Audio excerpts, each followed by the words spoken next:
6टाରୁ ମୁଁ ଶୋଇଥାଏ, ମୋତେ ଆଣିକି ମାମା ଚାହା ଦେଇଦେଲେ ଆସି ପିଇବା ବୋଲି ସମସ୍ତେ ସାଙ୍ଗ ହୋଇକି ପିଇଲା ପରେ ପୁଣି ଥରେ ଶୋଇଗଲି। ଉଠିଲି ଯାଇକି 10ଟାରେ ଉଠେ ତ ମଟନ୍ର ବାସ୍ନା ଆସୁଛି। ରୋଷେଇ ଘରକୁ ଆସି ଦେଖିଲା ବେଳକୁ ମୋ ଭାଇ ମଟନ୍ ବନାଉଛି। ତାପରେ ନିଜକୁ ନ ସମ୍ଭାଳି ପାରି ଗଲି ଗାଧୋଇକି ପଳେଇ ଆସିଲି। ହେଇଗଲାଣି 11ଟାରେ ମୁଁ ମ୍ୟାଗି ଆଉ ମିଠା ଖାଇଦେଲି। ତାପରେ ଥଣ୍ଡା ଟିକେ ପିଇ ଦେଇଥିଲୁ ମା ପିଲା 4 ଲୋକ ଯାକ। ବାବା ତ ଡ୍ୟୁଟି ପଳେଇ ଯାଇଥିଲେ, ଲିଜୁ ତାର ବସିକି ଡ୍ରଇଂ କରୁଛି। ତାପରେ ମୁଁ ଗଲି ରୋଷେଇ ଘରକୁ। ଲିଜୁ ଯେହେତୁ ଆମିଷ ଖାଇବନି, ମଟନ୍ ଖାଇବନି, ତା ପାଇଁ ଚିପ୍ସ ଟିକେ ବନେଇଦେଲି। ଚିପ୍ସ ବନେଇଲା ପରେ ଏପଟେ ତ ଆମର ମଟନ୍ ହେଇଯାଇଥିଲା, ମୁଁ ସାଲେଡ଼ ଟିକେ ବନେଇ ଦେଇଛି। ବାବା ଯେହେତୁ ଡ୍ୟୁଟିରୁ ଆସିଲେ ସମସ୍ତେ ସାଙ୍ଗ ହେଇକି ଖାଇବୁ। ଯେଉଁମାନେ ବି ମୋ ଆଇଡ଼ିକି ଆସୁଛନ୍ତି ପ୍ଲିଜ୍ ସବସ୍କ୍ରାଇବ୍ କରିଦିଅନ୍ତୁ।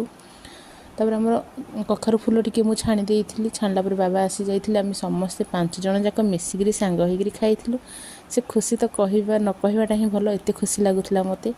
4ଟା ହେଇଯାଇଥିଲା, ଲିଜୁ ତାର ଗଛରେ ପାଣି ପକାଇବାକୁ ଯାଇଥିଲା ଆଉ ଫ୍ରେଶ୍ ପରିବା ତୋଳିକିରି ଆଣିଥିଲା। Thank you.